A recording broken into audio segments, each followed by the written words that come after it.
Here, I believe we're live. What's up, everybody? We are live. It's Gun. Happy Sunday morning. Good morning. It's August 16th, 2020. About 6:50 in the morning where I'm at, 7:50 on the east side. We have an early slate of MLB, as we do every Sunday afternoon, and there's a lot of games. Staggered slate on FanDuel, if you've already taken a look at that one. They do include the Toronto game and the Coors game, which is at 3 and 4:07. Sometimes they do this, sometimes they don't. I don't know what their affection well, how about infatuation? There's a word of the day. I don't know what their infatuation is with having Coors slates or games on the slate, but they do it. But now they've also included the Toronto game, which first of all, you may not even have the lineup set for that game until maybe 30 minutes before main slate lock. But Toronto has been playing like Coors Field, if not better, because they are playing at this minor league park in Buffalo. So my interest in FanDuel is a lot lower than my interest this morning in the DraftKings slate. So I will certainly be playing a lot more on DraftKings today. Also, that Rays and Blue Jays game is only going to be a 7-inning game. So again, why, FanDuel? Why? But we're going to cover it. That's what we do. We're going to talk all the games here. I'm personally probably going to have more of an interest in DraftKings this morning because of them making it way more turbo-like, right? All the games that are on the DraftKings slate are going to lock within an hour-ish of each other, right? 1:20 on that Wrigley game, 12:05 for the Baltimore game. I'm happy with getting my Sunday afternoon out of the way early. There's no Yankee game on the slate. I don't have to feel biasness in stacking Yankees, and then I don't have to deal with Coors. So I'm going to hopefully enjoy this DraftKings slate. I will say at my first look at the entire slate, looks like there's 2 weather spots. One, maybe 2 that impacts pitchers that we would play. So we're going to try to navigate that and hopefully still come away with some plays that we feel somewhat confident about. Hey, if you're new to the channel, I'm Gun, twitter.com/GundackerSports. And if you haven't heard of Run DFS or if you haven't heard of me, I definitely invite you to come check us out. Kind of a independent floater around there, right? A lot of big sites out there, man. I'm still grounded, and I play DFS for a living, have been able to do so for half a decade. And if you guys are looking to take your game to the next level and join a community that will actually know you by name, certainly implore you guys to come check us out at rundfs.com. Consider getting a VIP pass. Just try a week pass. Get into the rundfs.com Discord. I've been bragging on some big winners all week.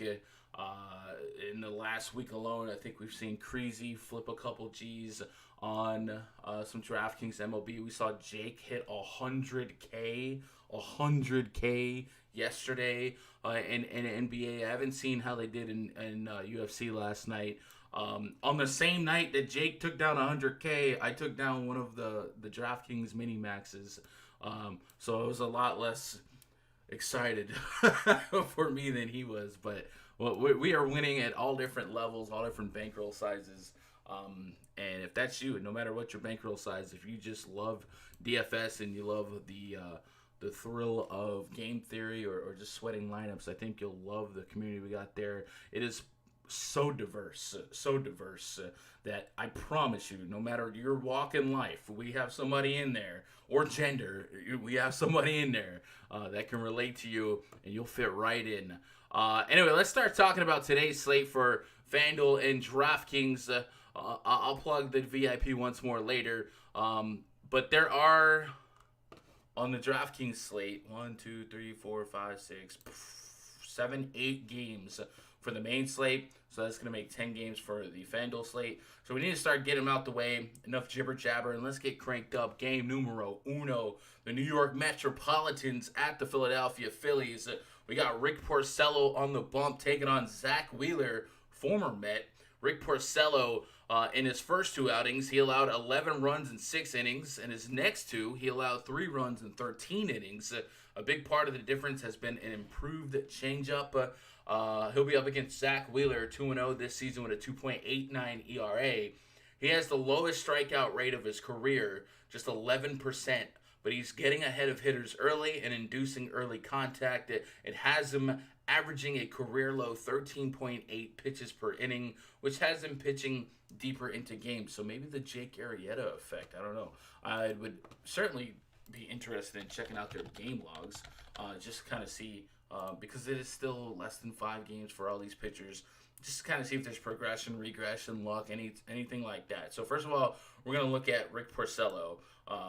For him, I feel like it's always a matter of BABIP and xFIP. But I'll tell you what, his xFIP the last 2 games were 3.38, 3.08. So it doesn't look like there's anything obscenely unjustifiable. The BABIP actually was high in that last game, 4.12 with a 3.08 xFIP and just 2 earnings. So good for him. Meanwhile, Zach Wheeler, his K percentage might be down, but how's that swing and strike rate? Look at the spreadsheet here. This year is a 16.7 swing and strike rate with just a 13 and 7% strikeout percentage. Yeah, there's going to be some insane progression coming his way. I can pull up game log plate discipline, but that pretty much just tells the story right there. 13.8% swing strike rate, 13%, 8%. So anything below 10% is going to play more to contact, and then over 10%, over 12% usually are the earmarks of a strikeout pitcher. So certainly going to expect those strikeouts to start coming sooner or later. So I think on the surface, both pitchers are in play. I think on FanDuel, Zach Wheeler projects a little bit better at 8,400. Both of these offenses in a bandbox like Citizens Bank Park have the ability at any given time to pop off. I think Rick Porcello this season against lefties, 333 average allowed, hasn't allowed a homer yet with just a 15% fly ball rate. That is crazy considering, last 2 seasons he's been well over 40% fly ball rate. I don't know that I'm believing that just yet, but so far so good. High line drive rate, high hard contact rate. So regression against lefties should be coming. We don't expect him to sustain a 0 home run per 9 for long. Implied run total for the Phillies is at 5.1. The Mets is at 4.5. All right, so now that we got the pitching out the way, let's talk about weather. This game is one of 2 games that I'm very concerned about for weather, and I feel like this game is something that I'm more concerned about than the Baltimore game. So Max Scherzer is going to be a pitcher that we're all going to want to play. There is some rain concern in that one. But in this one, if you wanted to take a shot like a Zach Wheeler, there's probably stronger rain concern. I'm not a weatherman. If you guys follow Kevin Roth on Twitter, maybe hunt him as we get closer to lock. He's way more versed in weather. But what I can do is go hour by hour at weather.com and check out Philadelphia. And it just says rain all day up until about 5 p.m. So being that it is an afternoon game, it's not like a 7 p.m. game that they would think about waiting 5 hours for. It's a 1 p.m. game, so they just sit around all day. So if it says that it's going to open up at 5 p.m. and give you pretty much the whole night to play, I think it's very possible that this game probably gets in. So if it starts under a delay, then I guess that's a good sign. Again, some of these games have been playing through rain, but looking at this, there's a 100% chance of rain at 9. So it's going to be raining before that game is even projected to start, and then likely raining through start time. So this game might get delayed up until 5 p.m., which would take all of the wind out of the sails of this being a quick slate to sweat, right? Yikes. Sure. Hopefully we'll have more information on that as we get through the day. And hopefully it doesn't make us wait until 8 p.m. for that slate to finish. But it is something to look for.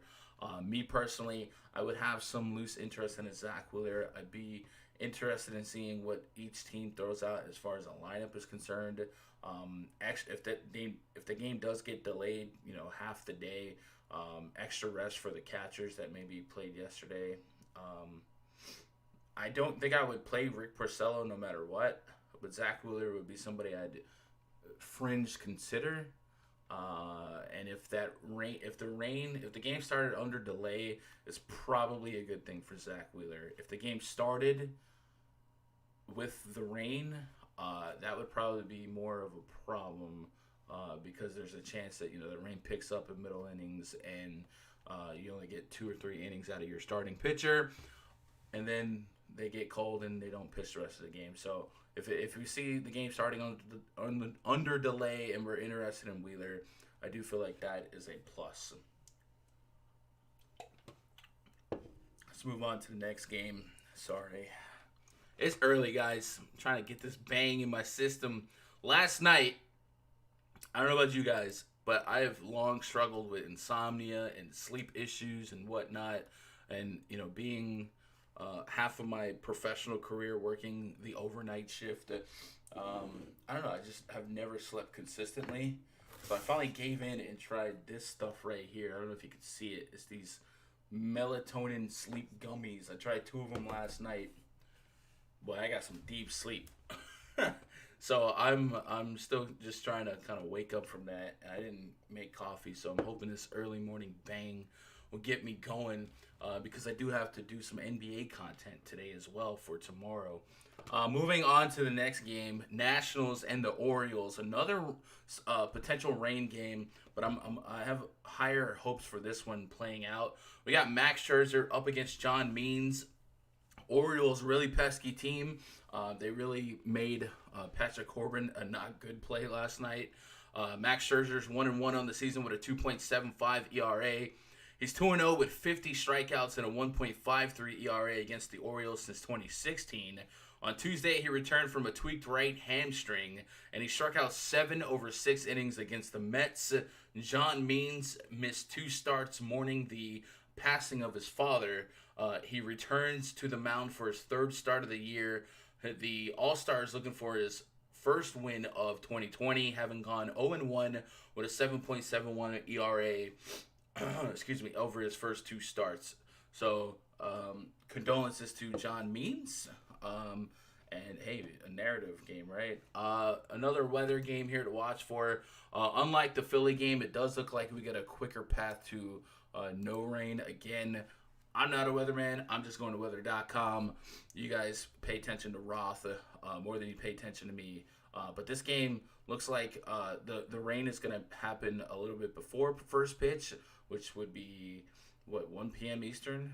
And it looks like after the early morning showers, it looks like it opens up throughout the day. So seems like rain wouldn't be an issue here. Maybe humidity would be spiked or whatever, but not something I'm probably overly concerned about unless Roth proves me wrong.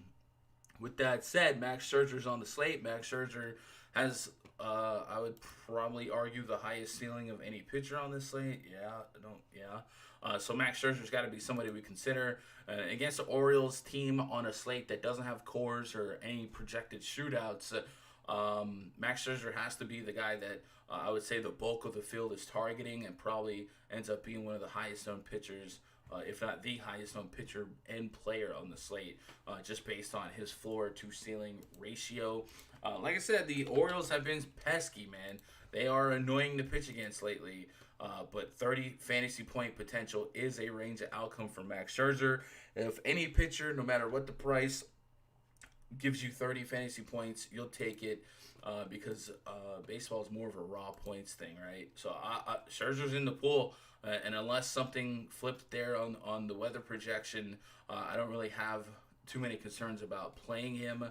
John Means, somebody I'm not that interested in targeting. 6,400. It's really cheap if you thought 12 to 15 fantasy points was a range of outcome. But it gives up a lot of pop to righties over the course of the last 3 years. Look at the home run per 9 against right-handed hitters. there's some power to be had here.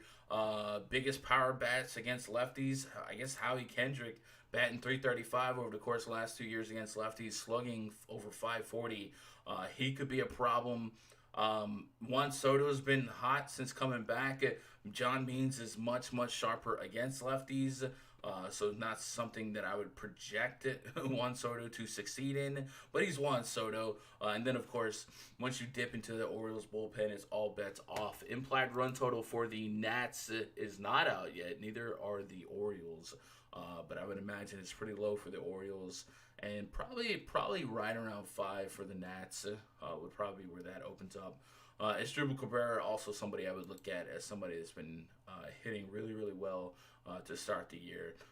Nats are a stackable team to me, almost matchup independent. Trey Turner's a guy that has some power, but also has stolen base potential. Adam Eaton, almost the same song and dance there as Asdrubal, a solid switch hitter. Juan Soto, Howie Kendrick. I mean, this 1 through 5 certainly can get to average below pitching any day of the week. So I do like them. Kurt Suzuki, if he's the catcher here, I believe he's really bad at throwing out base runners. I don't know if the Orioles have any aggressive base runners. But I do believe that might be something that you take advantage of. Strikeout rates for the Orioles are pretty low overall. But again, Max Scherzer's Max Scherzer. He can compensate for guys that strike out, 1-6 versus guys that are striking out 1-4. So give me Max. Max does have a bugaboo with, power. He has given up power to particularly lefties the last couple years. But I don't really see any lefties on the Orioles that I want to go out of my way to target. Would not surprise me if the Orioles stay pesky against pitching, but I just got to play the matchup, got to play the numbers. And numbers say, hey, Max Scherzer has the highest ceiling on the slate. So I'm going to play some Max Scherzer because even when he does give up power, it's usually a bunch of solo shots. He never really just gives up a bunch of singles and whatnot. But let's keep it moving. Braves at the Marlins. Robbie Erlin taking on Eliezer Hernandez. Let me, Braves. I feel like I'm getting a little head cold going. Robbie Erlin will be the latest Braves reliever to serve as an opener. The lefty may be available to throw 3 to 4 innings after he threw 43 pitches while allowing 3 homers in 2 1/3 innings in Monday at Philadelphia. Eliezer Hernandez, 2.79 ERA. He has 10 strikeouts in 9 2/3 innings and just 2 walks. Right-handers not allowed much traffic on the bases, posting a 0.83 whip. For his career, he has a 2.05 ERA against the Braves in 22 innings. So let's start with the Erling side. Robbie Erling so far has massive reverse splits on the season. A 62.5% hard contact rate is probably not sustainable for a pitcher that's going to keep a job in the big leagues. But his hard contact rate regression would probably be to like 40% because that's what we've seen the last 2 years.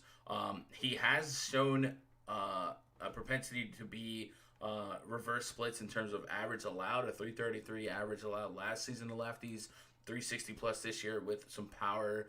This is a super righty-heavy Marlins lineup, so I don't even think we're going to get cute here and take advantage of the lefty numbers.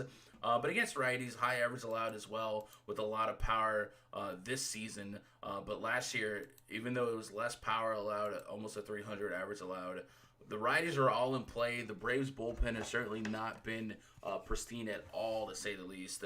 Are the Marlins a stackable team today? That's a tough sentence to say with a straight face. Implied run total of just 4.6 runs. It's a pitcher's park, bigger park there. But I think they are. Robbie Erlin swing and strike rate's over 20% this season. That's not going to sustain. He's probably going to be around a 10% swing and strike rate guy. Jesus Aguilar, I like him against power-prone lefties. Francisco Cervelli has a couple bombs this season. Not somebody I would target specifically for bombs. But Brian Anderson, I don't mind looking his way. But Jesus Aguilar kind of sticks out as somebody I would maybe chip in a chair for a homer. And then Jonathan VR, I think he's like a discounted, maybe, I don't want to say Trey Turner, but he kind of is so far playing like a discounted Trey Turner, right? A little bit of pop, a lot of extra base hits, doubles, homers. It looks like he's got 3 doubles, 1 homer, and no triples. But he's also stealing at will. 2 stolen bases, 1 stolen bases. So the propensity for him to give you a solid floor of fantasy points if he reaches is pretty high, and you've seen it in the last couple games, man. 15, 24, 10 to fantasy points. So if he's leading off for the Marlins today, I think he's in play on FanDuel at 2,600. Easily one of the guys that can offset a Max Scherzer price point. I think the opportunity cost for a leadoff hitter that has speed and does steal, especially on FanDuel, I think 1 or 2 steals, all of a sudden you're caught up to a guy that maybe hits a home run if you steal a base and then score a run. So I definitely like VR at 2,600. And there's a couple other Marlins here that I think project not horribly at under 3K for the FanDuel algorithm. Like I said, Jesus Aguilar is a little bit over 3K, but I don't mind him. And maybe maybe some Brian Anderson. Maybe. I wouldn't pitch Erlin. Eliza Hernandez is a curious case. The Braves team, if you guys haven't been keeping up with them, Ronald Acuna, I believe, went to the IL. They're a lot less scary with this current lineup. They're also missing Ozzy Albies. So it's a different look Braves team. You put them in a pitcher's park. It wouldn't surprise me if Hernandez skated through to another not horrible game on DraftKings at 6,600. The xFIP is saying it's going to catch up to him eventually. A 1.8 home run per 9 this year against righties. Picking up where he left off last year, 1.8. There's not a whole lot of redeeming qualities in his advanced metrics, his underlying metrics to get excited here. But maybe you chip it a chair him against a less than stellar team overall in a pitcher's park, and he gets through. If you wanted to pick on Hernandez, though, the righty power bug projects pretty well for maybe a Travis d'Arnaud, who's been pretty solid to start the year. He's 2,500 on DraftKings. As a potentially 2-hole catcher, I would take shares in that. I mean, he was just 4,600 2 slates ago. I disagree with this price immensely. That looks like it's going to be. I'm assuming he starts, right? It is a Sunday afternoons. You might see some regular catchers get the day off. But if Travis d'Arnaud is your starting catcher, batting second on the road, I mean, just the discount on at bats for a catcher that can get it done. I mean, he's a couple multi-hit games, 3 homers on the season. I believe he stole a base not too long ago. Maybe that wasn't him. Yeah, I'm taking Travis d'Arnaud if he's in the 2 spot. That's just too cheap for a catcher on DraftKings with a top 2 position in a lineup on the road. I mean, that's like a guaranteed 5 at bats, maybe 6 if it gets crazy. I'm with that. On FanDuel, Freddie Freeman, 3,800. It's almost 4K. I think if you're looking at the 4K area on FanDuel, I mean, you got Coors Field for a couple $100 more. It's hard to sign up for Freddie Freeman when, what did we say he was? He's 3,800. So you're telling me $400, $500, and $600 more. You can go get 3 of the Coors bats. So kind of hard to justify him and when you isolate it like that. But give me some Travis d'Arnaud on DraftKings. Let's move on. I feel like we took way too much time on that game in particular. How about the Indians and Tigers, right? Man, Indians yesterday threw out Shane Bieber. He went out there and absolutely dominated the Tigers. I think he's well on his way to being the American League Cy Young Award winner after winning the MVP last year in the All-Star game. Adam Plutko taking the bump for the Indians today. He's 1-1 with a 2.45 ERA after filling in for Mike Clevenger, who was placed on the restricted list due to violating team protocols. Plutko will get another turn in the rotation while Clevenger is away from the team. Clevenger, of course, one of the guys that broke team protocol which was set in place due to the COVID-19 scares. And of course, we're seeing how COVID impacts teams that has cut down the start of the season for the Marlins, for the Cardinals. Even the Yankees and Phillies had a couple games canceled. So for a guy like Clevenger to disrespect the rules, go against it, puts the whole season in jeopardy for the whole league. So I got no remorse for him, right? Michael Fulmer is the projected. Is it Michael Fulmer? Why did I write Carson Fulmer? I don't know what. It's Michael Fulmer. I put Carson Fulmer. Michael Fulmer is the projected starter for the Tigers here. He's 0-0 with a 6.35 ERA. He crept closer to his old velocity in his second start back from Tommy John surgery, where he consistently hit 95 miles an hour with his fastball, topping 97 over 3 scoreless innings on Monday against the White Sox. Expect a similarly short outing today. So they're trying to build him back up. Because of that, I can't really be a buyer in Michael Fulmer today. I probably wouldn't have played him anyway at any price against the Indians, but it just seems like there's no real reason to get there. Against lefties, he has a 5.48 xFIP this season, building off of what we saw 2 years ago. The home runs have not happened yet. The average is still low, so we're assuming the BABIP is still pretty low. 10% hard contact rate is a little bit encouraging because he was right there at that 40% threshold. But again, we don't expect him to go deep. We don't expect him to really have a good matchup or anything like that. If he went 3 to 4 innings, there's really just nothing there that I would want to take this risk on. I'd almost rather gamble on like a John Means or something if I had to spend $6K on a pitcher. So no Fulmer for me. That would open up this Indians offense, but we have got to at least concede that this offense for the Indians has just not been there this season. On the road, a 170 team batting average, under 600 OPS, a 107 ISO, a 102 ISO this season against righties. I mean, where is it, bro? Let's go pull up the team stats and just kind of compare. I mean, like, everyone hated on like the Pirates, right, for not having power, bro. Where's the power here for Cleveland at?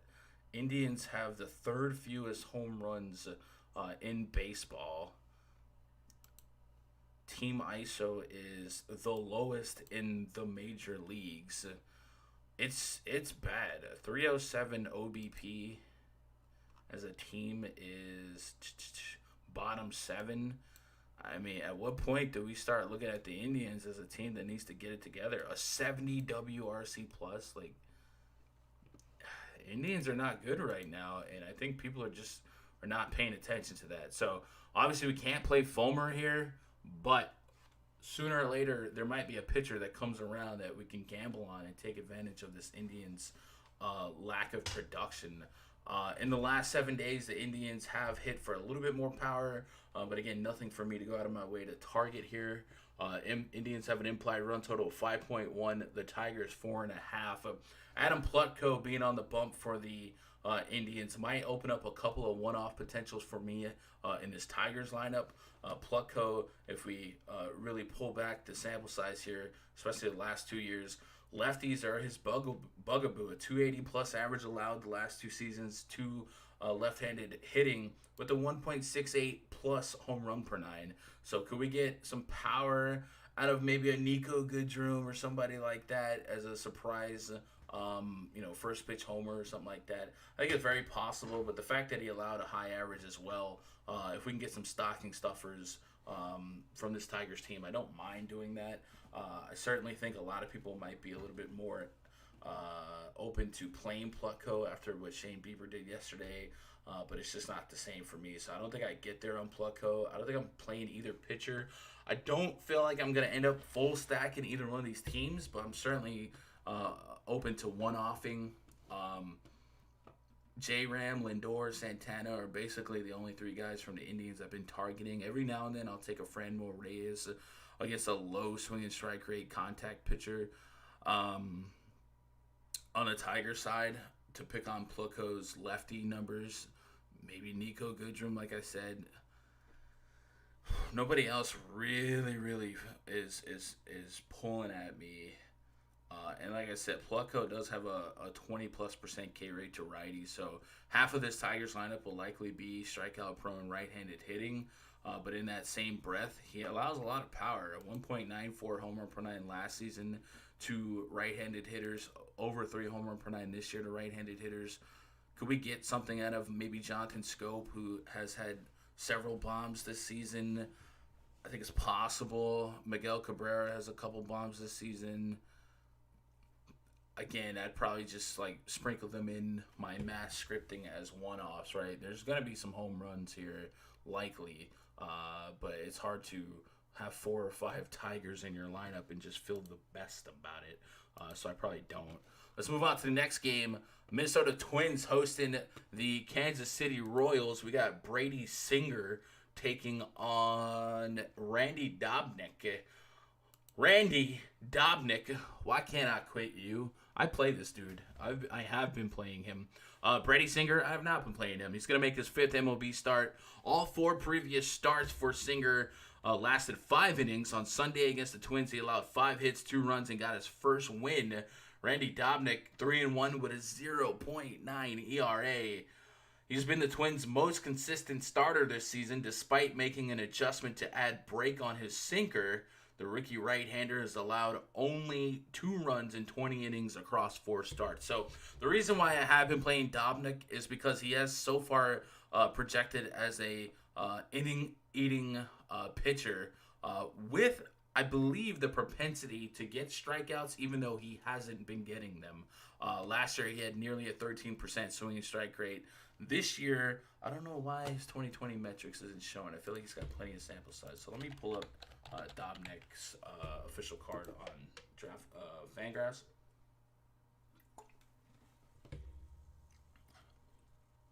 And his xFIP this season, 385, 406 Sierra. Sierra's higher than we wanted. I love this tab. Look at this barrel rate. Just a 6.7% barrel rate English, which is pristine. So he's not allowing a lot of really dangerous contact. We talked about his sinker, which I guess is projecting as a fastball on FanGraphs. Fastball, slider, changeup. So I guess that sinker is projecting as a fastball over here. And then we want to go check out swinging and strike rate. So I guess we'll go into the game logs. Plate discipline.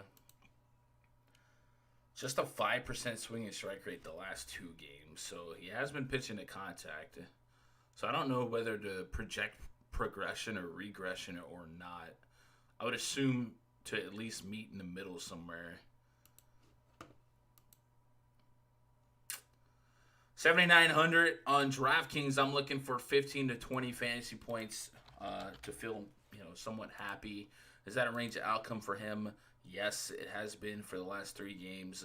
The Royals aren't really a team that I fear for when it comes to power. Maybe Jorge Soler is somebody that's really, really a dangerous bat to get around. Everyone else slugs under 500 the last 2 years against righties. Whit Merrifield, of course, probably their most talented overall player.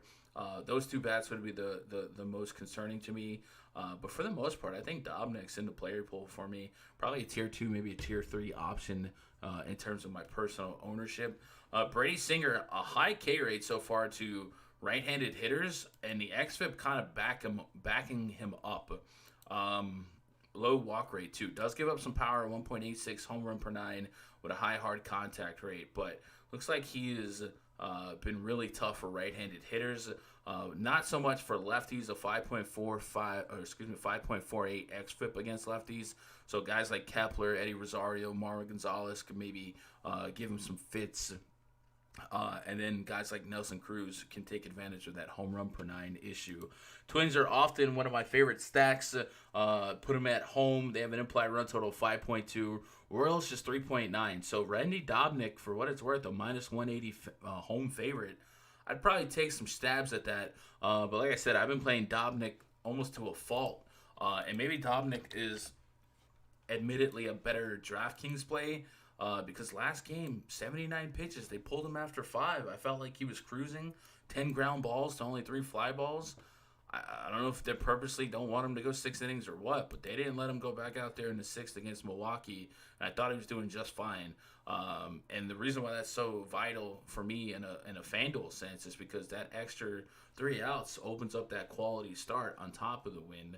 And I want all the points I can get. So I'm not sure why, but he's only gone 6 innings once this season. So if I can get that extra inning out of him, I want it for the extra FanDuel points. But I would probably have to rank him up higher on my DraftKings model than my FanDuel model, just based on that, Let's move on to, I guess, the Cardinals and White Sox, right? No Singer. Am I sleeping on Brady Singer? I can't pitch against the Twins today. I did not get out of bed to pitch against the Twins. 15, 15, 9, 18, including a game against the Twins where he had 4 strikeouts, 5 innings. He's going just 5 innings. Nah, I'm not doing it. I'm not doing it, but I guess I wouldn't think you were crazy to do it. Let's move on to the next game, though. The White Sox hosting the St. Louis Cardinals. Dakota Hudson taking the bump against Dallas Keuchel. The Cardinals, I want to say they played 2 games yesterday. Their team coming off the coronavirus break. So for them to win their first 2 games, that's good for them. They have a lot of games to play and not a lot of days. Dakota Hudson 0-1 with an 8.31 ERA. He's going to look to bounce back from his season-opening loss on July 26 when he allowed 4 runs on 7 hits in 4 1/3 innings against the Pittsburgh Pirates. He struck out 4, and his first walk didn't come until the final batter he faced, showing improvement from last season when it comes to command. He'll be up against Dallas Keuchel. Keuchel's 2-2 with a 3.04 ERA. He's still not allowed more than 3 earned runs in any of his 4 starts with the White Sox, and he struck out 12 batters in his last 13 innings. He has an 8-7 career mark in interleague play. 8,100 for Keuchel. This is a Cardinals team that on paper projects poorly this season against lefties, batting just 184 overall, slugging under 300. But it's also one of those teams that on paper, for me, I always have this infatuation with playing them against certain lefties, especially more contact lefties. Does that say 0% swinging strike rate for Keuchel? Am I reading that correctly? What? Are you telling me he has not thrown 1 whiff this season? Let me let me double check that. That seems crazy. That is crazy. All right, so that's incorrect then. Let me fix that. Let me make a note. Dallas Keuchel's swinging strike rate, and we're gonna go back after this stream and see why it says 0%. 66, yeah, there's no way. Okay, so guys like Tommy Edman, Paul Goldschmidt, Tyler O'Neill, these are all guys I'm curious with against lefties. Obviously, Goldie is somebody that certainly think stands out the most. 3,400 on FanDuel.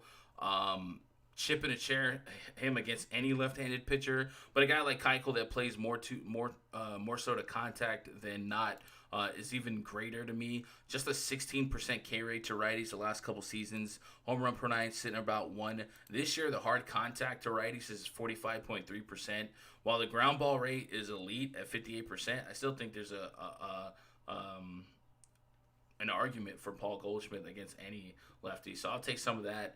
Tommy Edman batting over 300, 315 in the last 2 seasons against lefties. I definitely would take a shot at that. And then Tyler O'Neill is more of a chip in a chair shot for me, a 60% hard contact rate to lefties, and maybe we neutralize his 37% K rate with a guy like Keuchel who pitches more to contact. So those are the 3 names that stand out to me. On the White Sox side against Dakota Hudson, I think the White Sox are a stackable team. There's a lot of names that make you feel warm and fuzzy in your lineup construction. Tim Anderson, Yohan Moncada, even Grandal to an extent, Eloy Jimenez, Luis Robert. I mean, there's just plenty of names that I'm with. They lost somebody to the DL yesterday. Pretty significant drop, actually. I don't know why the name escapes me right now. Was it Lurie Garcia? All right, he's done basically. Jacked up his thumb, and Madrigal is down too. So, White Sox implied run total 4.9, Cardinals 4.2. I don't think you're out of line to pitch Keuchel here at 8,100. Again, if you're just seeking out 16 to 20 as a range of outcomes, a window for your floor ceiling out of your SB2, I think more often than not, I stay away from these career contact pitchers unless it's a short slate and I just have no other alternative. Because Keuchel, for a guy that has quality started the last two games, I mean, 11 fantasy points out of a quality start from against Detroit. If he gives up 2 to 3 earned runs, he's not really getting strikeouts to offset those earnings. So maybe he's a better FanDuel play just because he can likely eat 6 innings and limit the damage, right?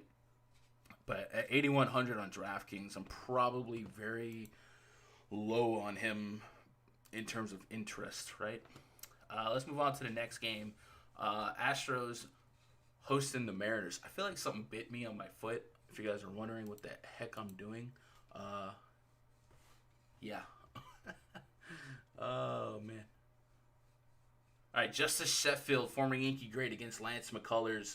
Lance McCullers, I think, will be a trendy pitcher today just because it is a breathing body against the Seattle Mariners. We've been streaming against them all season, including yesterday. Even though it got a little rocky at times, Justice Sheffield, he's 1-2 with a 5.27 ERA. He's coming off his first victory after shutting out the Colorado Rockies for 6 innings on 4 hits with 7 strikeouts. He's 1-3 with a 5.4 ERA and 10 career starts since being acquired from the Yankees. In the James Paxton deal, Lance McCullers Jr. 2-1 with a 6.1 ERA. After allowing a career high-tying 8 earned runs in 3 2/3 innings in August 5th game against the D-backs. McCullers rebounded Monday against the Giants with 7 scoreless innings, allowing 1 hit. So McCullers, I think, is going to be a little bit of a Jekyll and Hyde case for much of the year. But I think we can all kind of go easy on him for that D-backs game. If you guys didn't see what happened, the D-backs opened the roof on him, and Arizona 115, 110 plus degree temperatures with an open roof. It makes that park way different, and then those curveballs become a little bit more of hanging meatballs, and they just got him. Outside of that game, we've seen him struggle with command. He hasn't walked a batter in 2 games, so that's good. But as a guy that's going to rely on breaking balls a lot will need to have precision location because if people just sit on those curveballs and they're not hitting corners for called strikes, it's going to get McCullers behind in the count a lot. With that said, it's the Seattle Mariners. They're walking at 8.9% clip this season against righties. To put that in perspective, I guess we go to the team stats tab at Fangraphs and just kind of put the league walk rates in perspective. So around 8% Mariners. That's about league average. 9.2% total. So against righties, they're probably right at league average.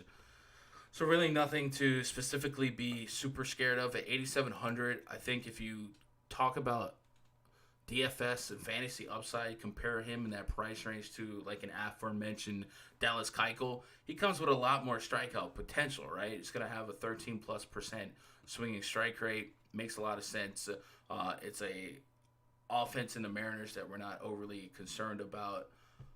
McCullers, I think, will be your de facto SB2 today.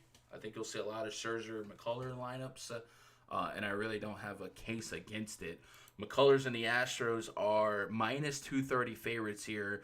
Astros have an implied run total of 5.9. So that leads us to our next topic of conversation, the Astros stack. Certainly a lineup that we're going to be very interested in today. Yesterday, it's worth mentioning, Jose Altuve was downgraded to the 7th spot in the lineup. He has not been good at all this year. Wonder why. No hate here, right? None at all. But George Springer, Alex Bregman, Yuli Gurriel, those are three names that really pop at you. Gurriel had a monster game yesterday.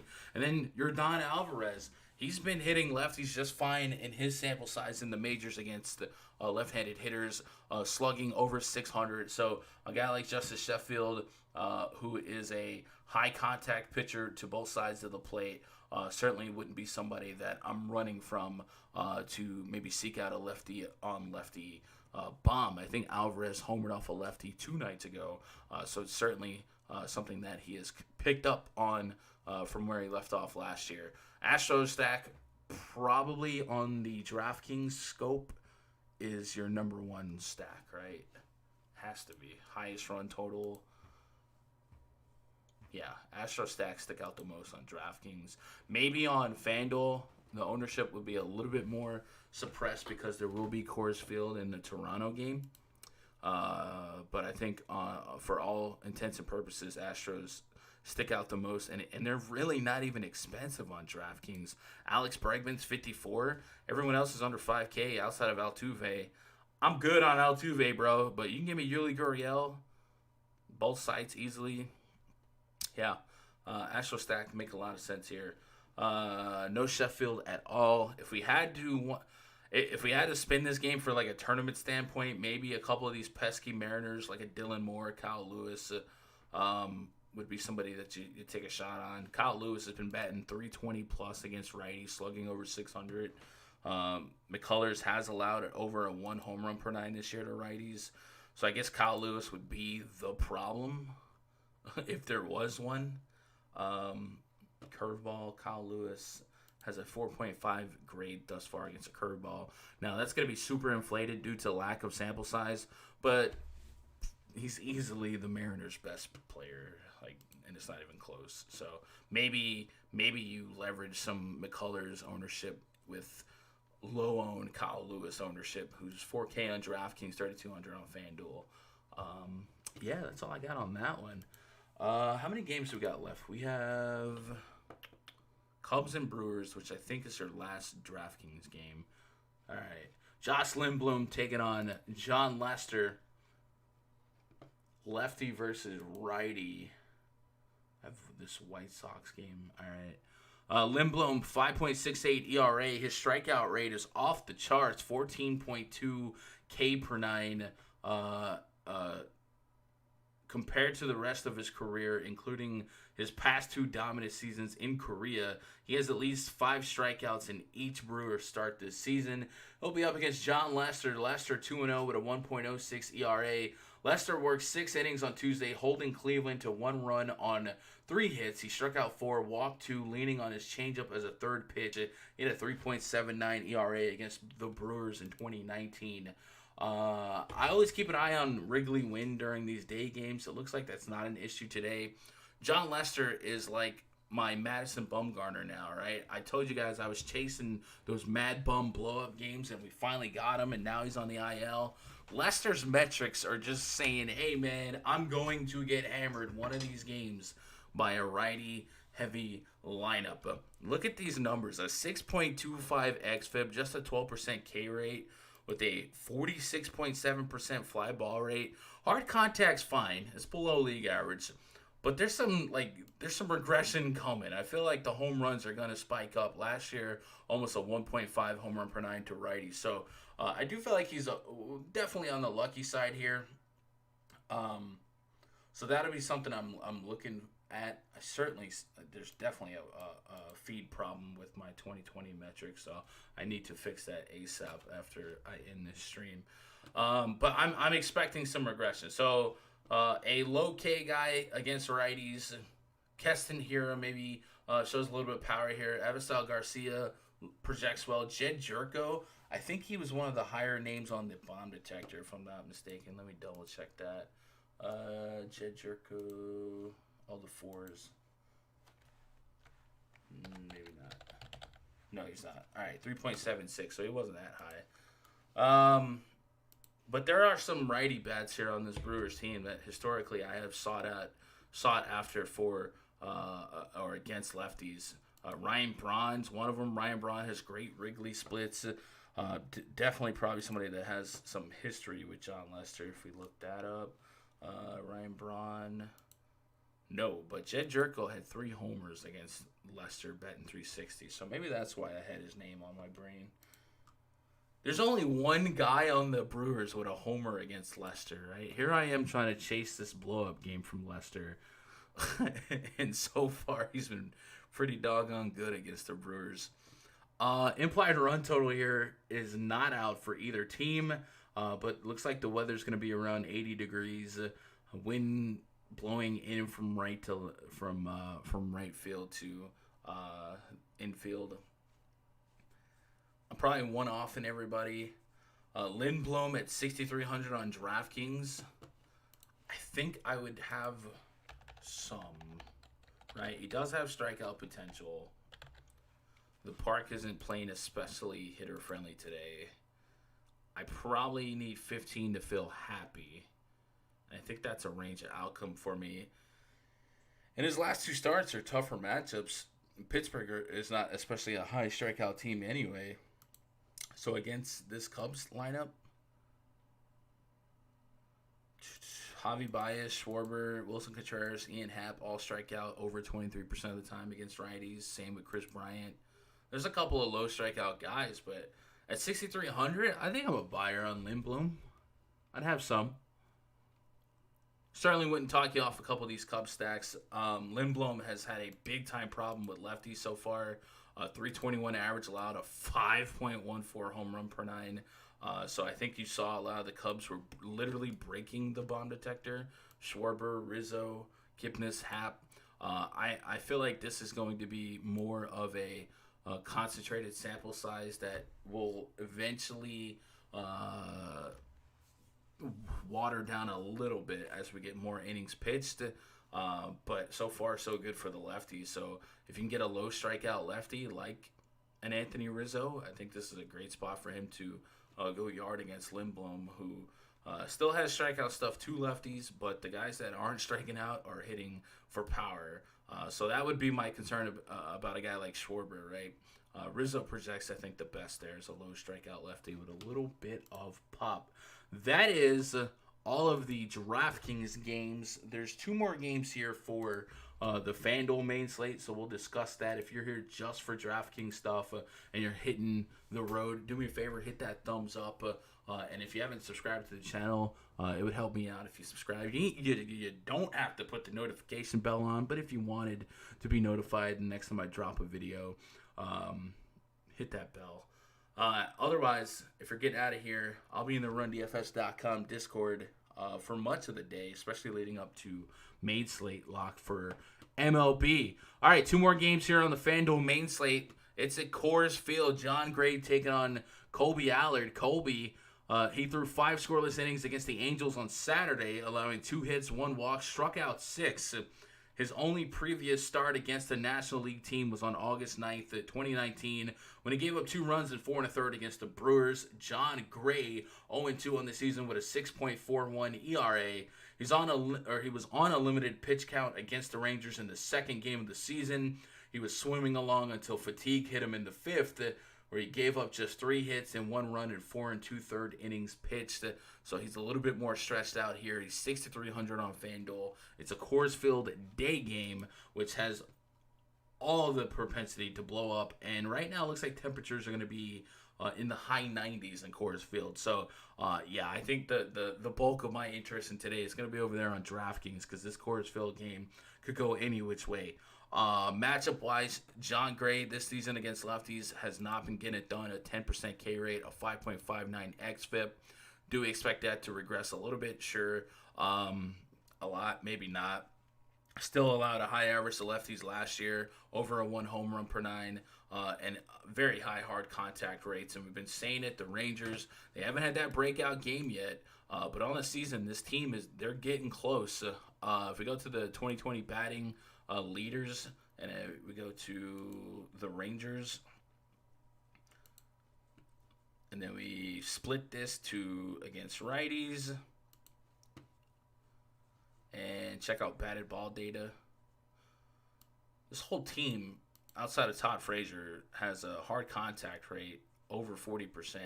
Shin-Soo Choo, 46%. He's shown some power and stolen base potential lately. Joey Gallo, a 58.3% hard contact rate. He's somebody I'm really expecting a breakout from with numbers like that soon.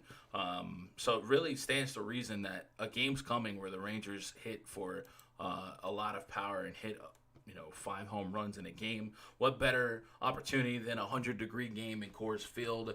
On the Rockies side, they're going against a lefty. So Trevor Story, Nolan Arenado, they're going to project extremely well. Garrett Hampson has been very serviceable in that leadoff spot. Matt Kemp, a historical lefty masher, just $3K on FanDuel. I feel like that's way too cheap for the opportunity cost there. Colby Allard has had really good success results-wise against righties this season, just a 154 average allowed, but the metrics are telling us that that's due for regression immediately. 6.71 xFIP, just a 13% K rate, and a 54.6% hard contact rate. So a great spot for the Rockies to bounce. I won't even say bounce back, but to get off on Allard. Almost a 290 team average against lefties this season. Decent ISO at home, over 200 ISO, just generally. So it's a great spot for the Rockies. They're not taking a lot of walks, but they don't need to. We're not paying up for walks, right? Would you play John Gray at 6K on FanDuel? I probably wouldn't on that slate. If you're getting an opportunity at Max Scherzer or Lance McCullers or somebody like that, I just go play them. I don't need to get too cute and play a pitcher in Coors on 100 degrees. All right, we got one other game on the docket, so this game's going to be a little weird. First of all, looks like there could be rain concern in this one, but this Blue Jays Buffalo Park has been super hitter friendly, but they have to finish a suspended game from yesterday, and so due to this year's doubleheader rules, this game would only be 7 innings. So shout out to DraftKings for not making us deal with a 7-inning game. But if you're on FanDuel, 7 innings of that stadium could be worth the drama, right? Yonny Chirinos expected to be on the bump against Matt Shoemaker. Yikes. That could go so many different ways. Let me pull up I don't even have the card here for that game because of the doubleheader. Here we go. Matt Shoemaker, 4.86 ERA this season. His length has been a welcome relief for the bullpen, as he's thrown 6 innings twice already. Now that he's back in a routine, Shoemaker is set to push past 90 pitches for the first time today. Yonny Chirinos, 1.04 ERA, 7 strikeouts on the season. He's expected to be taken off the 10-day IL and pitch versus the Blue Jays. He had missed more than a week because of right tricep inflammation. However, Chirinos had a bullpen session on Thursday and said he is ready to go. So because of how wacky these games can get, be sure to keep an eye on how the first game is going. Make sure none of these pitchers are being surprise relief pitchers in that first game. Chirinos certainly could be one of those crazy situations. But if neither one of those pitch in the first game, then obviously the plan is for them to start this game, 7 innings. So Matt Shoemaker, I'm just putting this out there. It's an extremely risky. Actually, I got to pull him up on FanDuel. It's a risky park because the park's been super hitter friendly. But the fact that these games are only this game's only 7 innings, if Shoemaker's been able to go 6, and he just might get some more pitches today, there is a loose chance at a complete game for Shoemaker on FanDuel, which is a couple extra fantasy points. So just kind of keep that in your mind that you would get a cheap complete game. We've seen that a few times this year.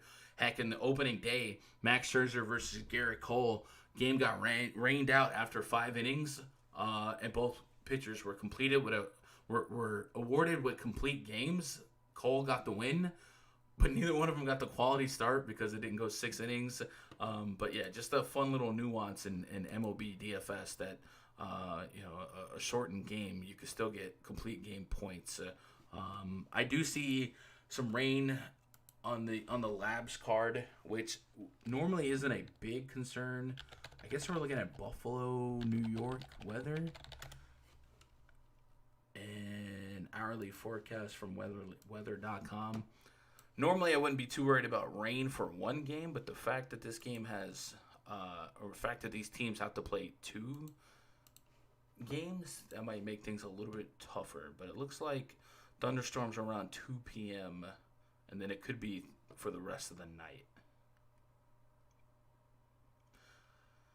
So if they start the first game at 1 o'clock, which I believe is the plan, and then after, or at the end of that game, and then into the second game, it's going to rain for the rest of the day. That's a nightmare. I don't know, FanDuel, man.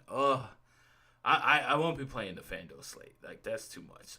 So you got to worry about a 7-inning game with rain concerns, but it could break the slate because Buffalo is Buffalo. Yeah, keep your ear on the ground when it comes to weather reports, I guess, from like Kevin Roth or something. But yeah, that's our main slate for FanDuel. I'm going to be a much bigger fan of the DraftKings main slate.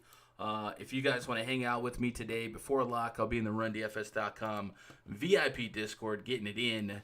You guys can jump in there. It looks a little something like this. Once you go to RunDFS.com, make yourself an account. Try a week pass. I believe it's back to $25. It's less than $5 a day. There's going to be NBA coverage every day during the week. So you'll get double coverage. All that's included. Same pass, daily voice chats, and like I said, a lot of big winners in this chat over the last week. A lot of fun minds to pick. They play UFC. They play golf. They play all these other sports. I personally spearhead thoughts for for MLB, for NBA, and NFL in less than a month. Knock on wood. So this is a great community. 60, 70 plus grinders, man. I love the diversity. I love all the different people in our community, and they're getting it done. So come be part of that. We'd love to have you. If you had any questions about that, Twitter.com/GundeckerSports. DMs are open.